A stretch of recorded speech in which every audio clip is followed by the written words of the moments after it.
Struggling to make your drum tracks feel cohesive and punchy? The Glue Compressor in Ableton Live is your go-to tool for creating tight, professional-sounding drums. Here's how to use it effectively. Start by grouping your drum tracks into a drum bus and drop the Glue Compressor onto the group. Adjust the threshold to achieve around 3 to 5 decibels of gain reduction, gently smoothing out dynamics. Set the ratio between 2 to 1 and 4 to 1 for balanced compression. 4 to 1 works great for drums.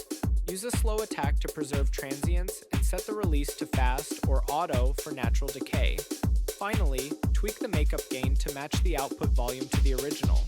Enable the soft clip feature to prevent digital clipping and add subtle analog warmth. For parallel compression, blend the compressed and dry signals using the dry-wet knob. These settings bring your kick, snare, and cymbals together, enhancing their dynamics while adding warmth and character. For advanced techniques, use the sidechain's high-pass filter to prevent low frequencies from over-triggering the compressor. Want more energy? Try a higher ratio and parallel compression for added punch. By mastering the Glue Compressor, your drums will sound cohesive, groovy, and ready to stand out in the mix. Want to master Ableton? Comment Ableton below, and we'll send you free tools and resources to elevate your production skills.